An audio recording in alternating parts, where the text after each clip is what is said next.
পাল্টে গেছে। জয় শ্রীরাম বলছে সবাই এখানে। হ্যাঁ, সিস্টেমটাকে পরিবর্তন করা দরকার। আর এই নতুন সরকারের কাছে এটাই আমার আবেদন থাকবে যে এটা হচ্ছে রামপুরা স্টেশন। এই মা তারার মন্দিরের আদলে কিন্তু এই রামপুরা স্টেশনের বাইরেটা তৈরি করা হয়েছে। এখানে একটা সমস্যা আছে যে একটা সিটে 4 জন করে বসবে, এখানে 4 জন বসা যাবে? দেখো তো, চলে এসেছি মন্দির চত্বরে। জয় মা তারা। এটা হচ্ছে নাট মন্দির। এখান থেকে মা তারাকে খুব ভালোভাবে দর্শন করা যায়। শনিবার, তাই জন্য প্রচুর ভিড় রয়েছে, দেখতে পাচ্ছ। স্থানীয় যারা রয়েছেন তিনাদের কোনো পয়সা লাগে না। তারা মায়ের মন্দিরের মধ্যেই কিন্তু বিয়ে হচ্ছে। দেখো, 2026-এ সরকার পরিবর্তনের পর তারাপীঠে তারামায়ের মন্দির কি সত্যিই পরিবর্তন হলো, না আগের মতোই ভক্তরা জেনারেল লাইনে ঘন্টার পর ঘন্টা দাঁড়িয়ে পুজো দিচ্ছে মা তারার মন্দিরে, আর অন্যদিকে পয়সার বিনিময়ে পুজো হচ্ছে আগে? এটাই কি চলছে, না সত্যিই পরিবর্তন হয়েছে? সেটাই আজকে তোমাদের সাথে আমি এই ভিডিওতে শেয়ার করব। গুড মর্নিং বন্ধুরা, কেমন আছো সবাই? আশা করি সবাই খুব ভালো আছো, সুস্থ আছো। আরও একটা ব্র্যান্ড নিউ ভিডিওতে তোমাদের সকলকে স্বাগত। বেরিয়ে পড়েছি আবারও একটা নতুন গন্তব্যে। আজকে আমাদের গন্তব্য তারাপীঠ। বহুদিন পর তারাপীঠ যেতে চলেছি, মা তারার দরবারে। তোমরা সবাই জানো যে আমাদের পশ্চিমবঙ্গের সরকার পরিবর্তন হয়েছে। আর এই সরকার পরিবর্তনের পর মা তারার মন্দির কি পরিবর্তন হলো, না আগের মতোই আছে, তার সমস্ত কিছু ডিটেলস তোমাদের সাথে এই ভিডিওতে শেয়ার করব। আর আজকে আমরা জার্নি করব 13017 হাওড়া আজিমগঞ্জ গণদেবতা এক্সপ্রেস করে তারাপীঠের উদ্দেশ্যে। আর আমি এখন রয়েছি সাউরাপুলি স্টেশনের 4 নম্বর প্ল্যাটফর্মে। সাউরাপুলি স্টেশনটা আমার বাড়ির কাছে স্টেশন। আমার বাড়ি শ্রীরামপুর। শ্রীরামপুর থেকে সাউরাপুলি আসা অনেকটা সোজা, তাই জন্য আজকে আর হাওড়া যায়নি। এই ট্রেনের সমস্ত কিছু ডিটেলস তোমাদের সাথে শেয়ার করব। আর তারা মায়ের মন্দিরেরও সমস্ত ডিটেলস আমি এই ভিডিওতে তোমাদের সাথে শেয়ার করব। ভিডিওতে জুড়ে থাকো, একটু স্কিপ না করে প্রথম থেকে শেষ অবধি ভিডিওটা দেখতে থাকো। সমস্ত ইনফরমেশান এই ভিডিওতেই তোমরা পেয়ে যাবে। এই হচ্ছে সাউরাপুলি স্টেশন। এখন ঘড়িতে বাজে 6:18। এক্সপ্রেসে সাউরাপুলিতে টাইম হচ্ছে 6:29 আর 6:30 ছেড়ে যাওয়ার টাইম। হাওড়া থেকে এই গণদেবতা এক্সপ্রেস ছাড়ে হচ্ছে সকাল 6:05। এই ট্রেনটা প্রতিদিন চলে আজিমগঞ্জের উদ্দেশ্যে।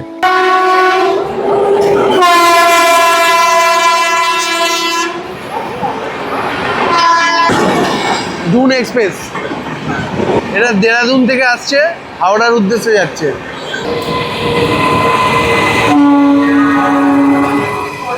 দীঘা এনজেপি পাহাড়িয়া এক্সপ্রেস। এটা ট্রেন আমাদের ঢুকছে একদম রাইট টাইম।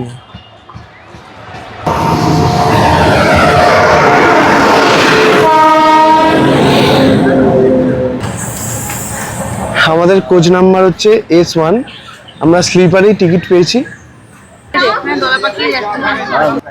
উঠে বললাম ট্রেনে, চলো।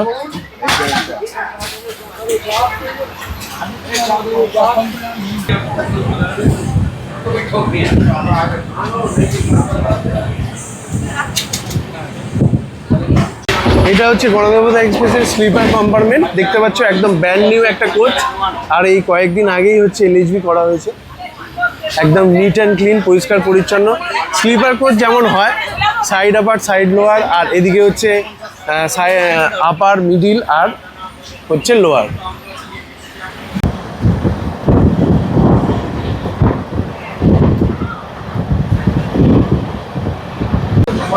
এইটা হচ্ছে 2S কোচ। দেখতে পাচ্ছ সিটিং লেআউটটা, একদিকে 3টে আর একদিকে 3টে, আর ওপরে লাগাজি রাখার জায়গা। আর যাতায়াতের স্পেসটা অনেকটাই শর্ট, তোমাদের একটু কষ্ট করেই যেতে হবে।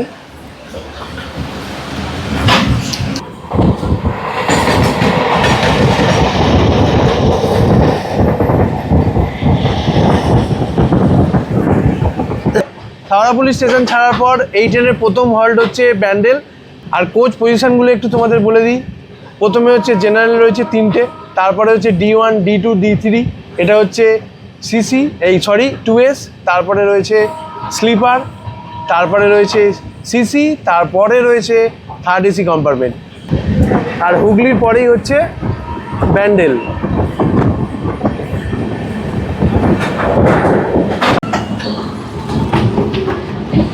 আমাদের ট্রেন ঢুকে গেল ব্যান্ডেল স্টেশন।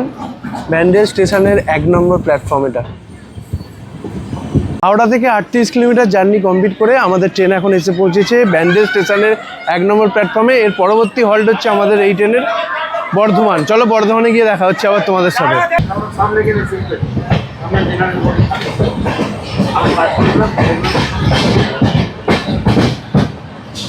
ব্যান্ডেল স্টেশন থেকে আমাদের ট্রেন ছেড়ে দিয়েছে। ব্যান্ডেল স্টেশনে আমাদের ট্রেনের পৌঁছানোর টাইম ছিল 6টা 47-এ, ট্রেন পৌঁছেছে 6টা 53-এ। 6 মিনিট লেটে আমাদের ব্যান্ডেল স্টেশনের 1 নম্বর প্ল্যাটফর্মে পৌঁছেছিল ট্রেন। আর পরবর্তী হল্ট হচ্ছে বর্ধমান। আর তোমাদের একটা ছোট্ট করে ইনফরমেশন দিয়ে দিই, এই ট্রেনের টোটাল হল্ট রয়েছে 9টা হাওড়া থেকে। আর আমরা যেহেতু হাওড়াপুলি থেকে জার্নি করছি, আমাদের হল্ট রয়েছে 8টা। আমি কিন্তু রামপুরহাট অবধি বলছি। আর এই ট্রেনটা কিন্তু প্রতিদিন চলাচল করে হাওড়া থেকে আজিমগঞ্জ অবধি। আর তোমাদের এই ট্রেনের কোন ক্লাসে কত করে ভাড়া একটু তোমাদের বলে দিই। টোটাল 4 রকম ক্লাস রয়েছে জেনারেলটাকে বাদ দিলে। প্রথমে হচ্ছে 2S, তারপর স্লিপার, তারপর সিসি, তারপর 3rd AC। 2Sএর ভাড়া হচ্ছে হাওড়া থেকে রামপুরহাট 105 টাকা। আর স্লিপারের ভাড়া হচ্ছে হাওড়া থেকে রামপুরহাট 175 টাকা। আর সিসির ভাড়া হচ্ছে হাওড়া থেকে রামপুরহাট 370 টাকা। আর 3rd ACর ভাড়া হচ্ছে হাওড়া থেকে রামপুরহাট 520 টাকা। দ্রুত গতিতে এগিয়ে চলেছে আমাদের ট্রেন আমাদের গন্তব্যের উদ্দেশ্যে। ব্যান্ডেল ছাড়ার পর তার স্পিড নিয়ে নিয়েছে ট্রেন। এখন স্পিড দেখো 110। ব্যান্ডেল ছাড়ার পর একদম কিন্তু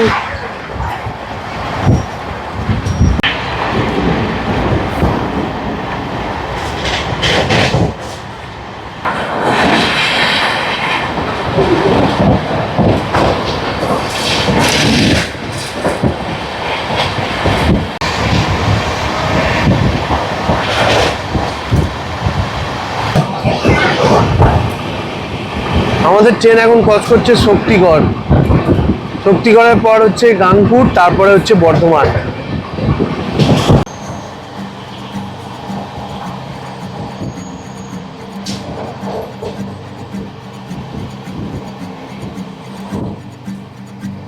আমাদের ট্রেন এখন বর্ধমান ঢুকছে।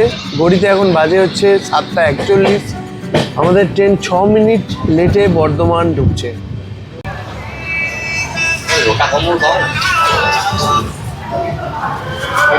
থেকে 105 কিলোমিটার জার্নি কমপ্লিট করে আমাদের ট্রেন এখন এসে পৌঁছেছে বর্ধমান স্টেশনের 2 নম্বর প্ল্যাটফর্মে। ঘড়িতে এখন বাজে হচ্ছে 7টা 41। আমাদের ট্রেন 6 মিনিট লেটে চলছে। এখানে ট্রেনের পৌঁছানোর কথা ছিল 7টা 35-এ। 2 মিনিট হল্ট এখানে রয়েছে। তো ট্রেন আমাদের এক্ষুনি ছেড়ে দেবে। পরবর্তী হল্ট হচ্ছে গুসকরা। তো গুসকরাতে দেখা হচ্ছে না, একদম গিয়ে দেখা হবে বোলপুর শান্তিনিকেতনে। তো ভিডিওতে জুড়ে থাকো, দেখতে থাকো। আশা করি তোমাদের এই ভিডিওটা অনেক অনেক ভালো লাগবে।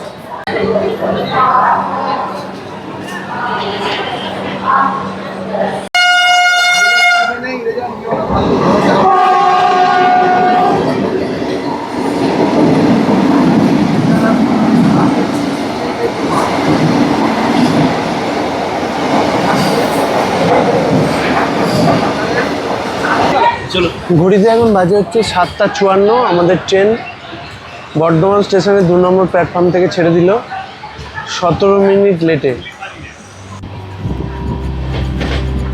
छोटी छोटी राहें मिलके कहीं दूर दूर मंजिल पर जाएगी।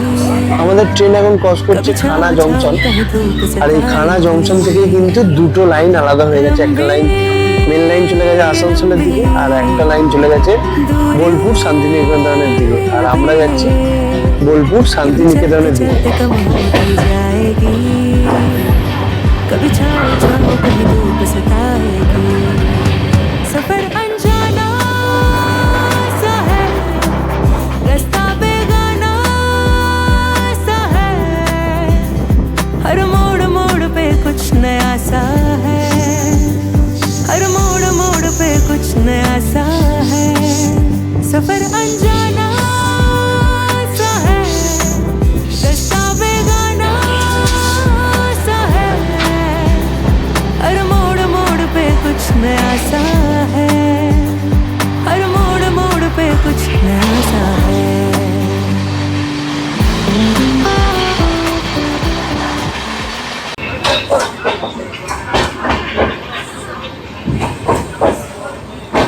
136 কিলোমিটার জার্নি কমপ্লিট করে আমরা এখন এসে পৌঁছেছি বোলপুর শান্তিনিকেতন স্টেশন। এখন ঘড়িতে বাজে হচ্ছে 8:46 আর আমাদের ট্রেন 16 মিনিট লেটে চলছে। শান্তিনিকেতন স্টেশন ছাড়ার পর আমাদের ট্রেনের হল্ট হচ্ছে পান্তি। তোমাদের সাথে গিয়ে একদম দেখা হবে রামপুরহাট জংশনে। ট্রেন আমাদের ছেড়ে দিল বোলপুর শান্তিনিকেতন স্টেশনের 1 নম্বর প্ল্যাটফর্ম থেকে।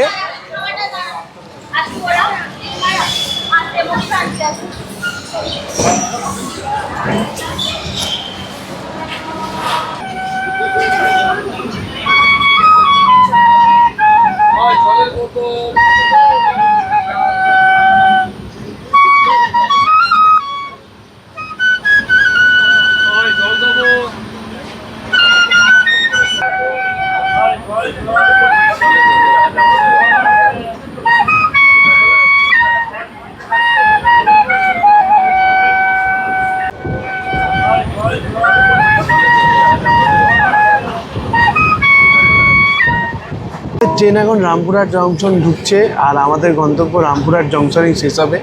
আমরা ওখান থেকে যাব হচ্ছে তারা মায়ের মন্দির।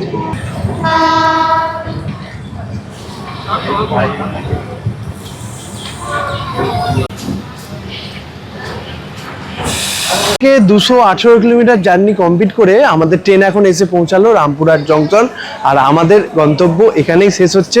আর এই ট্রেনটা চলে যাবে হচ্ছে আজিমগঞ্জ। আর এই রামপুরহাট জংশন থেকে এখন যাব আমরা তারাপীঠ মন্দির। স্টেশনের বাইরে যাই, বাকি কথা স্টেশনের বাইরে গিয়ে তোমাদের সাথে হচ্ছে। ট্রেন ছেড়ে বেরিয়ে যাচ্ছে। রামপুরহাট জংশনের 2 নম্বর প্ল্যাটফর্মে এসে দাঁড়ালো Jamalpur Vande Bharat express. For the kind attention of the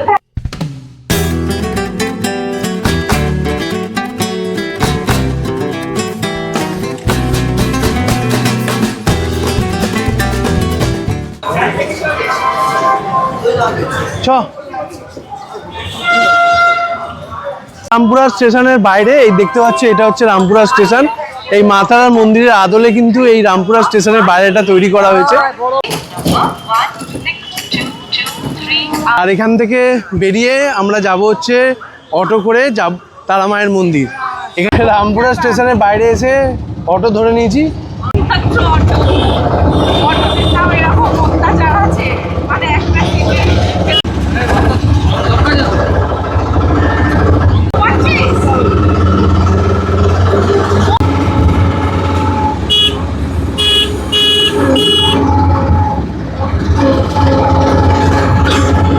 auto থেকে নামলাম, সেই চেনা পরিচিত তারাপীঠ একই রকম আছে।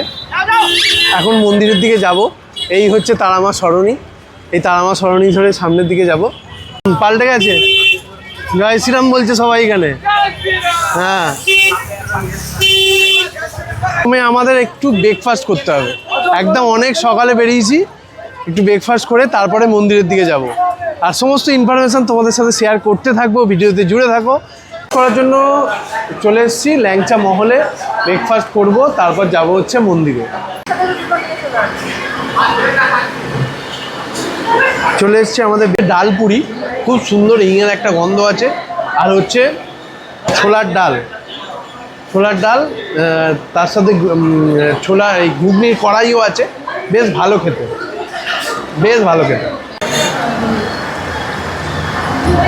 করে এইমাত্র বেরোলাম। এবার যাচ্ছি হচ্ছে মন্দিরের দিকে। এইটা হচ্ছে তারামা সরণি। এই দুধারেই হচ্ছে তোমার খাবার হোটেলও পাবে, কিন্তু প্রচুর এরকম হোটেল আছে তারামা সরণিতে। এই হোটেলগুলোতে তোমরা এসে থাকতে পারো। আমরা এখন যাচ্ছি মন্দিরের দিকে। আজকে আমরা মা তারা দর্শন করেই বেরিয়ে যাব। আর সরকার পরিবর্তনের পর এই তারাপীঠে কি পরিবর্তন হলো সেটাই আর কি তোমাদের সাথে এই ভিডিওতে শেয়ার করছি আমি। চলে এসেছি মন্দির চত্বরে। এই যে মন্দিরে ঢোকার গেট।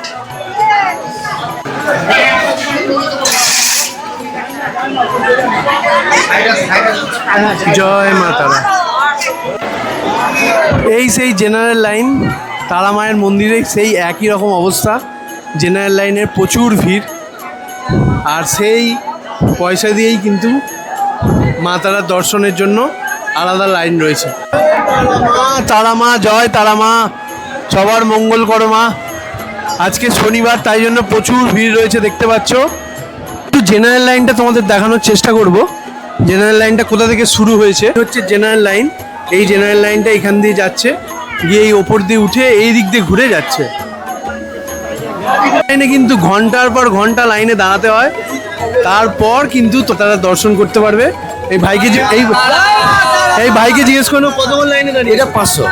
এটা 500? হ্যাঁ 500। আর জেনারেল লাইনটা কোথায়? জেনারেলটা ওই সাইডে আছে। ওই সাইড? হ্যাঁ। এটা 500 লাইন। 500 লাইনে এত ভিড়? হ্যাঁ, স্থানীয় যারা রয়েছেন হ্যাঁ, তিনাদের কোনো পয়সা লাগে না। আচ্ছা, আচ্ছা। হ্যাঁ, মানে স্থানীয়দের জন্য? হ্যাঁ, স্থানীয়দের জন্য এটা- সেটা আধার কার্ড দিয়ে সেটা আচ্ছা। ইয়ে করা আছে। তুমি কি কিছু চাই, পরিবর্তন চাইছো? হ্যাঁ, সে তো অবশ্যই। আচ্ছা, যে এইটা পরিবর্তন হোক, তাই তো? হ্যাঁ। এই যে লাইনটা তোমরা দেখতে পাচ্ছ, এই লাইনটা কিন্তু 500 টাকার লাইন। দেখো 500 টাকার লাইন কিন্তু এত বড়, তার মানে বুঝতে পারছো জেনারেল লাইনটা কত বড় হবে। জেনারেল লাইন কিন্তু ওই দিকে বিশাল লাইন, ঘন্টার পর ঘন্টা কিন্তু জেনারেল লাইনে দাঁড়াতে হয়, তারপর তোমাকে পুজো দিতে হয়। তারামায়ের মন্দিরের মধ্যে যে যজ্ঞগুলো হয় সেগুলো কিন্তু এই জায়গাতেই হয়। অলরেডি কিন্তু একটা যজ্ঞ হচ্ছে, তোমরা দেখতে পাচ্ছ। একটু বাদে আমরা যাব হচ্ছে শ্মশানের দিকে। এই যে লাইনটা দেখছো, এই লাইনটাই হচ্ছে জেনারেল লাইন। জেনারেল লাইনে কিন্তু ঘন্টার পর ঘন্টা দাঁড়িয়ে থাকতে হয়, কখন যে পুজো দিতে পারবে তার কোনো ঠিক ঠিকানা নেই। আমি এখন রয়েছি তারামায়ের মন্দিরের নাট মন্দিরে, আর এই নাট মন্দির থেকেও কিন্তু মা তারা খুব ভালোভাবে দর্শন দেন। কিন্তু এখন যেহেতু সামনের দিকে ভিড় রয়েছে, যেহেতু দর্শন পাওয়ার সম্ভাবনাটা অনেকটাই কম। আর আজকে শনিবার, দেখো সবাই কিন্তু জয় শ্রীরাম বলে স্লোগান দিচ্ছে। বলতে পারি যে তারাপীঠের তারামায়ের মন্দিরে কিন্তু কোনো পরিবর্তন এখনো পর্যন্ত হয়নি। জানি না পরবর্তী সময় পরিবর্তন হবে কি হবে না। জেনারেল লাইনে যারা দাঁড়িয়ে আছে তারা ঘন্টার পর ঘন্টা লাইনে দাঁড়িয়ে আছে। 500 টাকার যে লাইনটা সেটা কিন্তু খানিকটা এগিয়ে যাচ্ছে, সেখানেও কিন্তু অনেকটা সময় ধরে দাঁড়াতে হচ্ছে, তারপর কিন্তু তারামায়ের পুজো দিতে পারছে।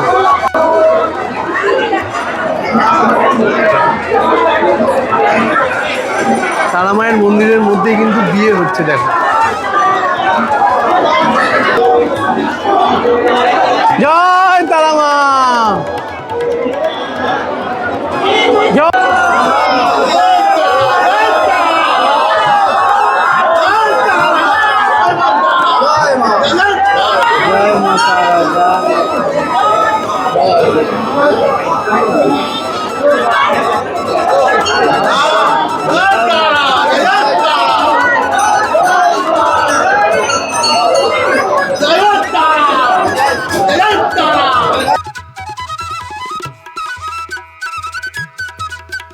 তারামায়ের মন্দির থেকে যাচ্ছি হচ্ছে শ্মশানের দিকে।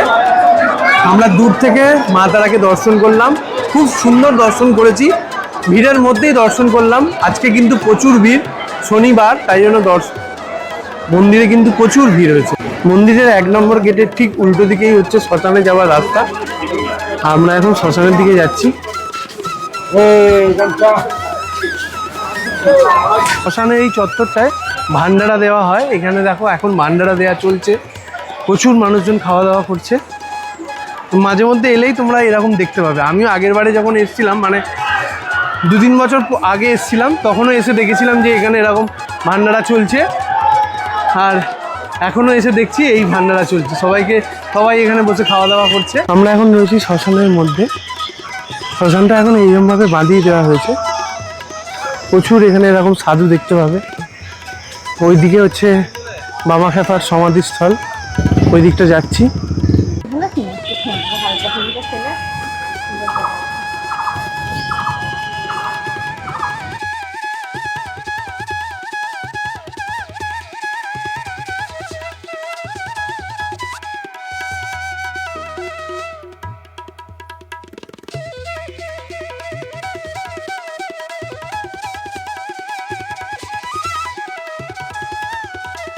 আমরা এইমাত্র শ্মশান ঘুরে চলে এলাম মেন রাস্তার দিকে।